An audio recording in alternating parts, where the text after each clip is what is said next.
Assalamualaikum warahmatullahi wabarakatuh. Selamat pagi, salam sejahtera untuk kita sekalian. Perkenalkan, saya Aisyah Salatalohi, Ashud M.Hud, dosen pada program studi kehutanan Fakultas Pertanian Universitas Hairul Ternate. Pada kesempatan ini, saya membuat video dalam rangka pernyataan deskripsi diri dalam unjuk kerja Tridharma Perguruan Tinggi bidang pengajaran. Mata kuliah yang saya ampuh yaitu Silvika, Silvikultur, Silvikultur Hutan Alam, Agroforestry, Fisiologi Pohon, dan Teknologi Benih. Ini sesuai dengan spesifikasi keahlian saya yaitu Silvikultur. Salah satu mata kuliah yang saya ampuh yaitu Silvikultur dengan bobot 3 SKS, yaitu 2 SKS teori dan 1 SKS praktek, dengan kode mata kuliah NKK 413 pada mahasiswa semester 6 dengan mata kuliah syarat Silvika. Pada mata kuliah ini, mahasiswa belajar tentang ekosistem hutan meliputi seluruh kegiatan budidaya, menyangkut perbenihan, pembibitan, permudaan, penanaman, pemeliharaan, dan monitoring suatu ekosistem hutan, baik secara alami maupun secara buatan. Capaian pembelajaran mata kuliah adalah mahasiswa mampu memahami dan menjelaskan konsep dasar dan penerapan prinsip-prinsip silvikultur. Yang berikutnya, mahasiswa mampu merumuskan serta menjelaskan permasalahan dari solusi atas masalah dalam pembelajaran. Kemudian, mahasiswa mampu menerapkan teknik permudaan dan pemeliharaan tegakan. Materi pembelajaran mata kuliah silvikultur adalah 1. Pendahuluan, meliputi tujuan, ruang lingkup, dan kedudukan silvikultur dalam pengelolaan hutan. Yang kedua, materi tentang struktur, komposisi, dan umur tegakan. Dan yang ketiga adalah pemeliharaan tegakan. Keempat, penjarangan, meliputi konsep dasar, berbagai metode, dan aplikasinya. Kemudian yang kelima adalah sistem permudaan hutan dan berbagai teknik aplikasinya. Yang keenam, sistem silvikultur dan perkembangannya serta praktek penerapannya.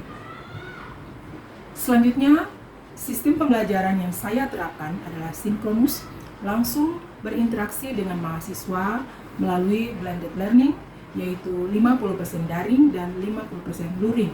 Kemudian asinkronus melalui pemberian modul dari mata kuliah silvikultur. Kemudian, metode pembelajaran yang saya terapkan adalah melalui ceramah, diskusi, dan case study. Teknik pengajarannya meliputi yang pertama, delivery atau penyampaian melalui textbook dan demonstrasi langsung, baik di kelas maupun di lapangan dalam kegiatan praktikum. Kemudian, interaction untuk meningkatkan interaksi antara dosen dan mahasiswa dapat dilakukan melalui Zoom meeting, Google Meet, e-learning Unhair, dan WhatsApp group. Kemudian asesmen disampaikan di awal perkuliahan, menyangkut kehadiran 10%, tugas 25%, ujian tengah semester 30%, dan ujian akhir semester 35%. Demikian penyampaian dari saya. Berikut adalah video pengajaran yang saya lakukan di kelas. Terima kasih. Wassalamualaikum warahmatullahi wabarakatuh. Bismillahirrahmanirrahim. Assalamualaikum warahmatullahi wabarakatuh. Waalaikumsalam warahmatullahi wabarakatuh. Ya, bagaimana kabar kalian semuanya? Alhamdulillah. Ya, alhamdulillah. Ya, saya doakan semoga kalian tetap bersemangat untuk menjalani proses perkuliahan sampai kalian bisa selesai dan mendapatkan sarjana kehutanan. Amin. Baik. Kali ini saya akan memberikan materi tentang permudaan buatan. Tapi sebelumnya kalian absen dulu ya, nanti saya kasih absennya.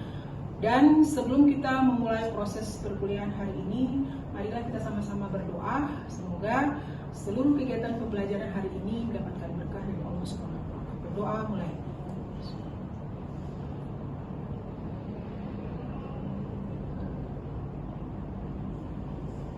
Amin. Baik, hari ini saya akan membawakan materi tentang permudaan buatan. Kalian sudah tidak asing lagi ya dengan apa itu permudaan. Banyak kegiatan-kegiatan praktikum yang kita sudah jalani itu kalian bisa lihat di lapangan, ya. Kalian temui ada permudaan di dalam hutan dan sebagainya. Tapi saya ingin tahu dulu, apa yang kalian pahami tentang definisi dari permudaan? Apa itu permudaan? Permudaan itu apa? Ya, silakan. Aul. Permudaan. Permudaan itu apa? Ya, permudaan itu adalah satu proses regenerasi atau permudaan dari tegakan tua yang telah mati ataupun yang sudah dipanen oleh manusia. Itu dilakukan regenerasi kembali, ya, dilakukan regenerasi kembali untuk mengganti tegakan yang tadi sudah mati ataupun sudah dipanen oleh manusia, ya. Itu permudaan. Ada yang disebut dengan permudaan alam, ada yang disebut dengan permudaan buatan. Nah, hari ini saya khusus tentang permudaan buatan. Sehingga tujuan pembelajaran hari ini ada 3 yang mencakup pendahuluan, definisi, metode, tujuan, lokasi dan tempat permudaan buatan. Yang kedua, bagaimana pemilihan jenisnya. Kemudian yang ketiga, perencanaan pembuatan persemayan.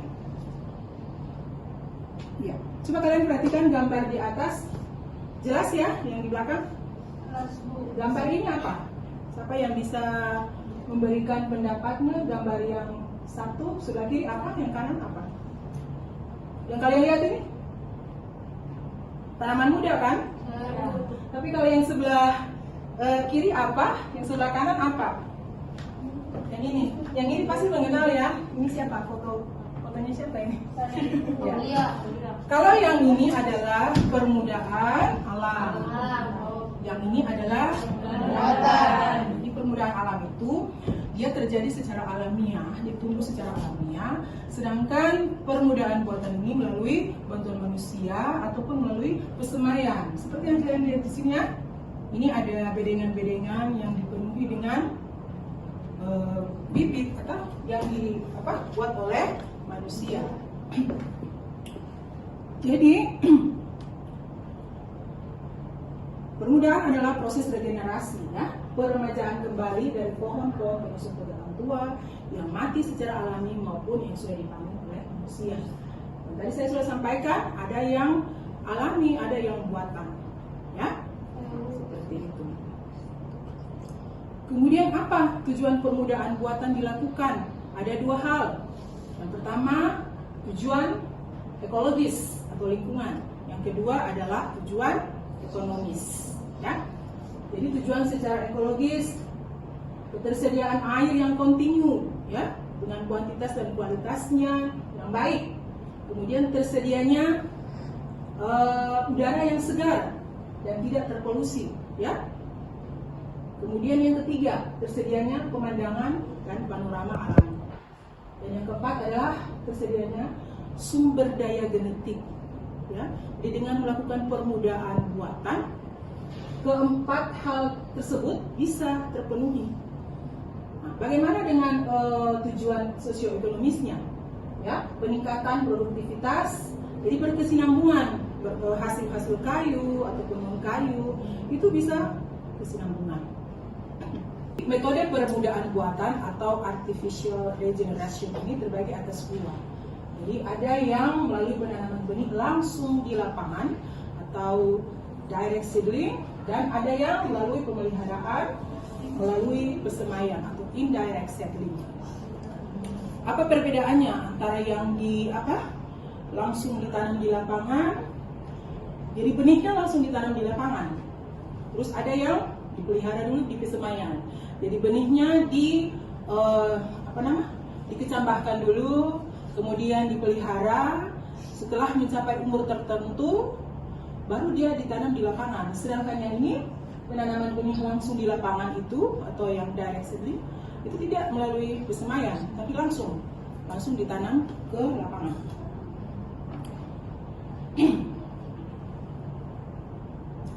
Ya. Yang pertama, penanaman benih secara langsung atau direct seedling. Itu di areal mana saja dilakukan penanaman secara langsung? Karena kalau penanaman benih secara langsung itu biasanya dia boros benih. Ya.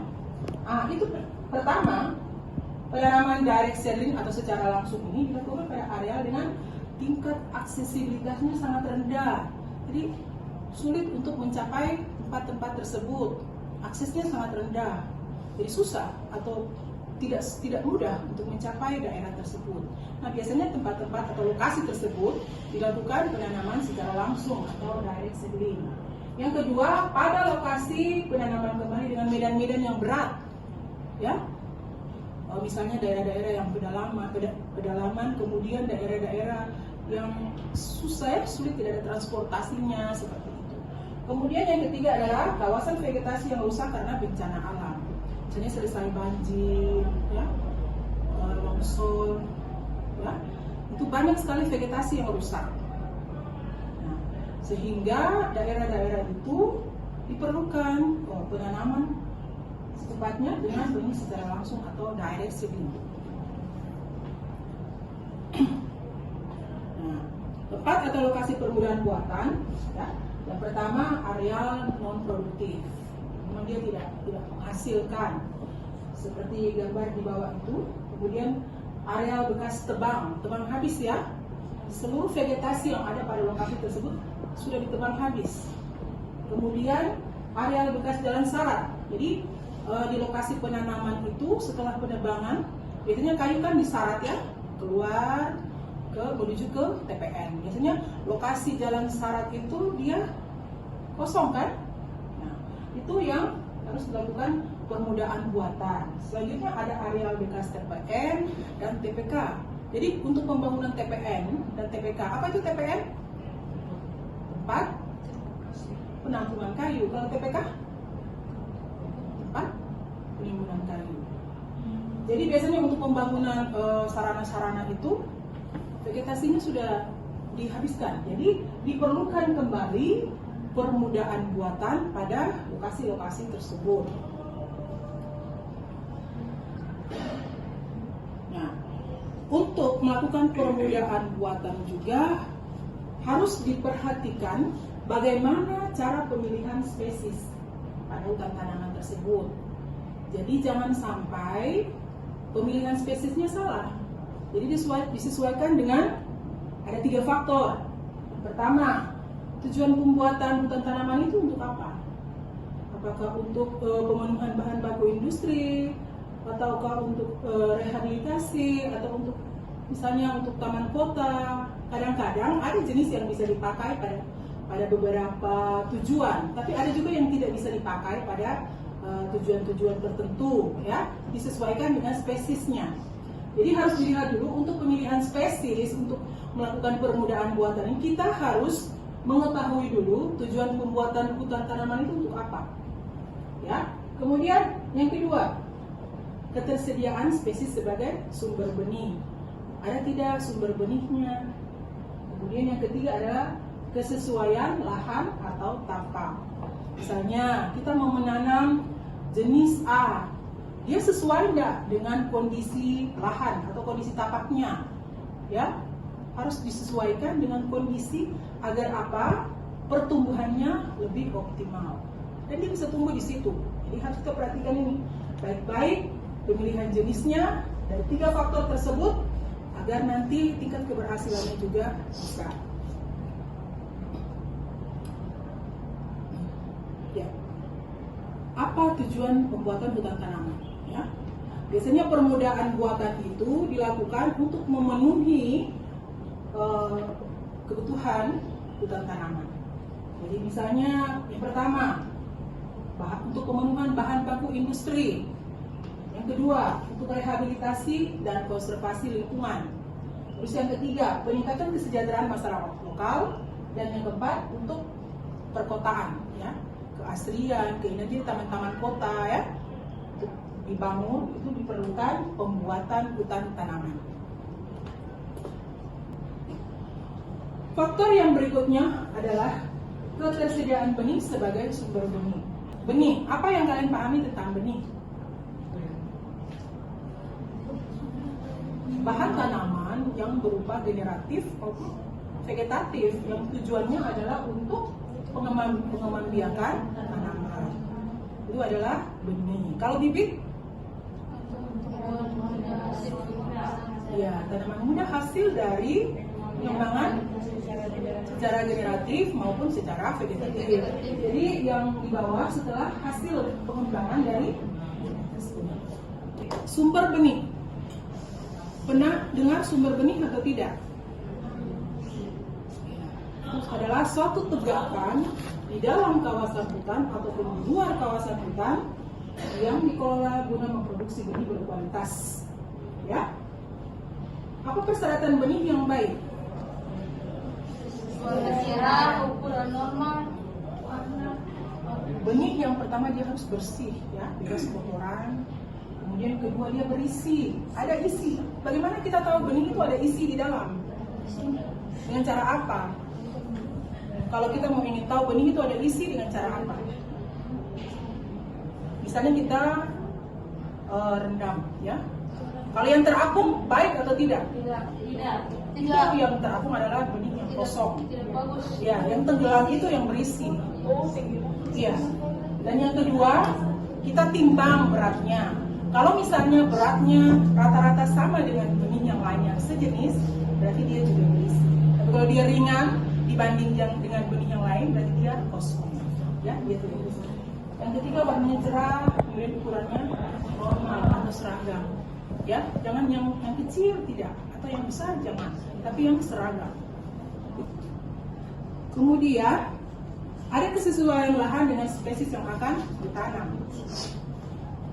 Ya, jangan sampai kalau kita mengambil satu jenis yang tidak sesuai pada satu lokasi, tapi dipaksa untuk ditanam.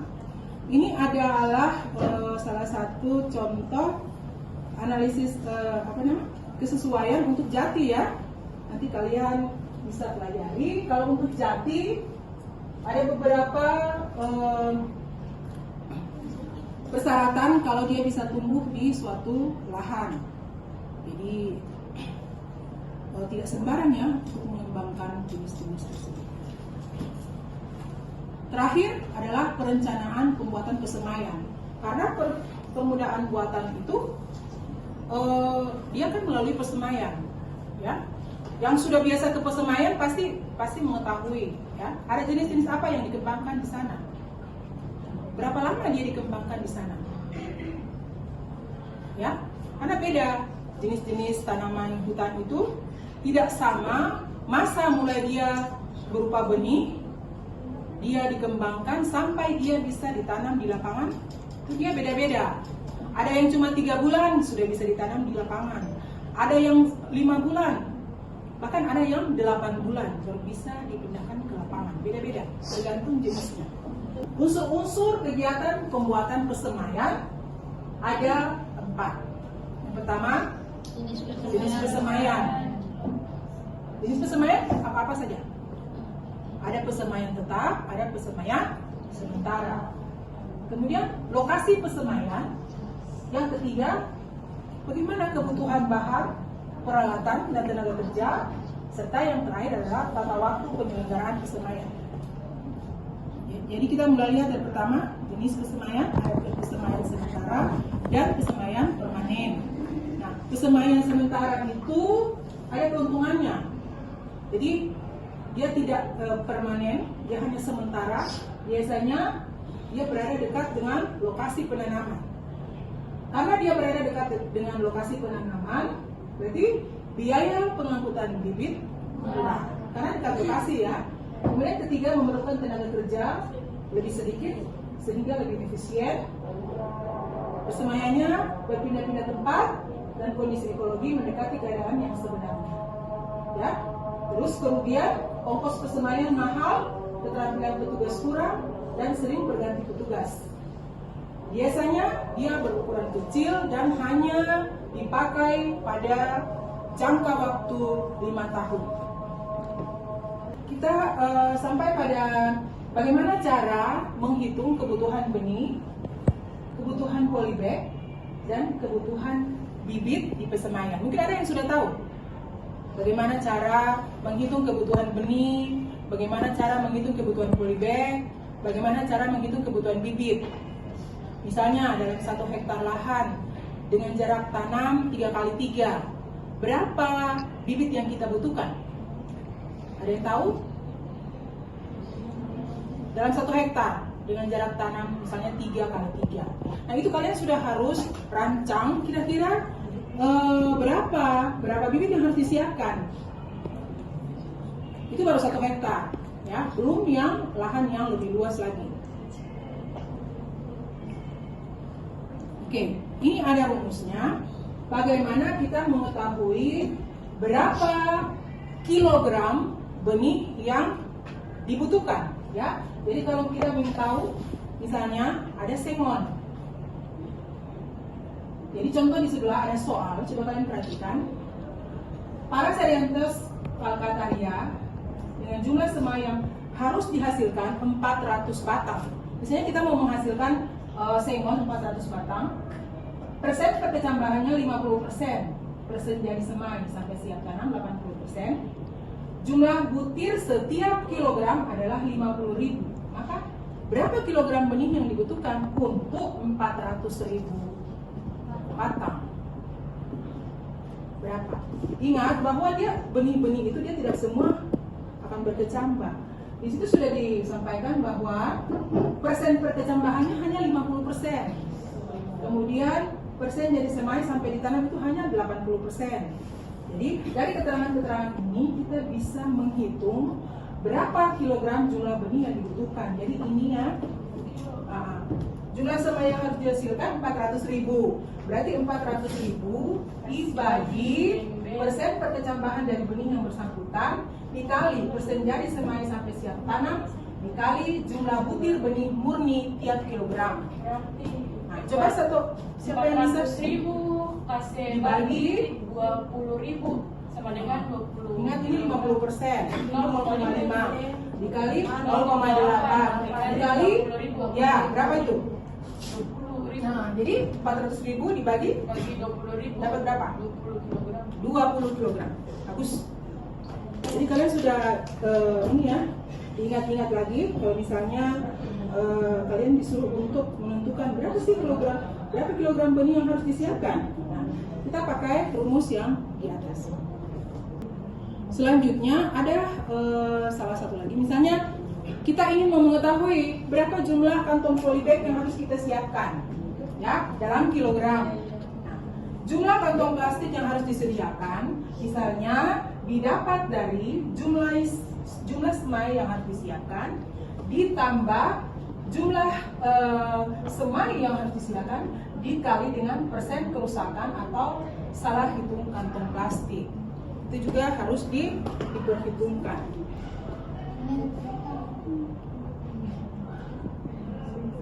Dan yang ketiga adalah bagaimana cara menghitung kebutuhan bibit.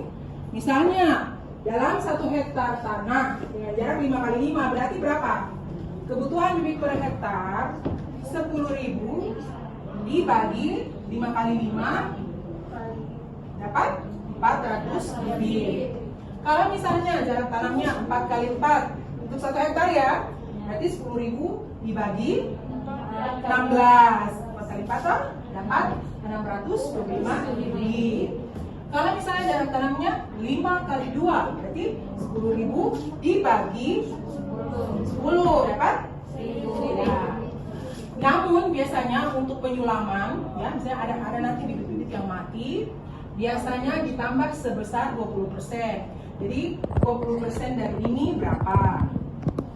Harus 1.000 ditambah 20% tadi. Untuk misalnya ada yang mati, kita ambil dari situ untuk stok penyulaman. Ya. Dipahami ya rumus ini, ketiga rumus tersebut? Sudah paham? Ya. Oke, yang terakhir adalah tata waktu penyelenggaraan persemaian. Ya. Ini juga faktor yang penting ya dalam pembuatan persemaian. Karena apa? Faktor yang paling mempengaruhi adalah iklim. Iklim sangat mempengaruhi penanaman.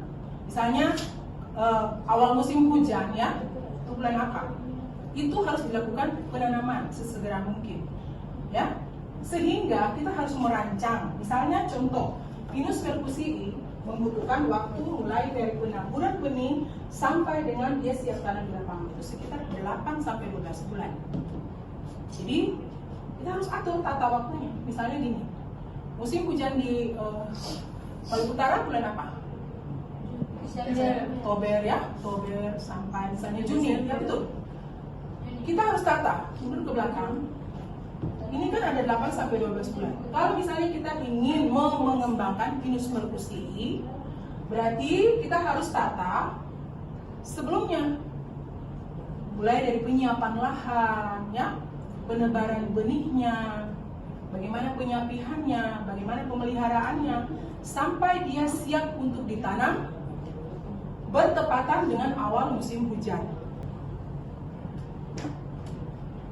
Memang agak lama ya, tapi dari beberapa penelitian mengatakan bahwa untuk mempercepat masa yang tadi itu, masa tunggu sampai dia bisa ditanam di lapangan, bisa diberikan pupuk, ya, bisa TSP, bisa NPK, sehingga masa untuk dia bisa dipindahkan ke lapangan itu menjadi lebih singkat. Itu ada beberapa penelitian yang mengatakan demikian. Ini adalah ilustrasi atau tata waktu yang tadi saya bilang ya. Bagaimana caranya kita merancang satu pembuatan persemaian. Ini misalnya untuk Pinus merkusii, jadi 8 sampai 12 bulan dari mulai benih sampai dia siap tanam. Jadi kita rancang ya persiapan-persiapan dalam persemaian itu, persiapan lapangan, penaburan benih, penyapihan, pemeliharaan semai sampai penanaman di lapangan. Itu adalah item-item kegiatan pembuatan persemaian. Jadi kita lihat sini, kita rancang. Ini misalnya musim hujannya, ini contoh ya, ini sebagai ilustrasi saja. Ini misalnya terjadi di sini, bulan 12, bulan 1, ya. Nanti kita sesuaikan dengan musim hujan di daerah masing-masing. Sehingga kalau misalnya 8 sampai 12 bulan, berarti kita rancang seperti ini. Jadi bulan 11 ini 1 tahun pertama, ya. Kemudian ini 1 tahun kedua. Tahun ketiga sudah bisa ditanam. Jadi kita harus merancang misalnya persiapan lapangan pada bulan November dan Desember tahun pertama. Terus tahun kedua ada penaburan benih di bulan Januari. Kemudian bulan Februari sampai Maret penyapihan, ya. Terus pemeliharaan semai dari bulan April sampai September. Penanaman dimulai pada bulan Desember dan Januari. Itu. Bagaimana? Ada pertanyaan? Itu penyapian apa Ibu? Penyapihan itu bibit dipindahkan dari bedeng tabur ke bedeng sapi. Coba kalian ingat-ingat kita praktikum di persemaian, ada kan bedeng tabur, ada bedeng sapi. Ya, ada yang poli-poli bag itu, bedeng tabur yang benih sudah berkecambah, tapi masih di dalam bedeng tabur. Nah, ketika dia dipindahkan ke polybag, akhirnya dia jadi sapi, kemudian dipelihara di situ. Dipelihara di bedeng sapi yang poli-bag tadi itu ada tempatnya atau bedengannya tersendiri, kemudian diberikan naungan, ya. Itu yang namanya penyapihan. Jadi dia dipelihara di bedeng sapi. Saya kira itu saja materi saya hari ini. Dengan mengucapkan alhamdulillahirabbil alamin, saya tutup ya kuliah. Sampai jumpa minggu depan. Tetap semangat dan wassalamualaikum warahmatullahi wabarakatuh.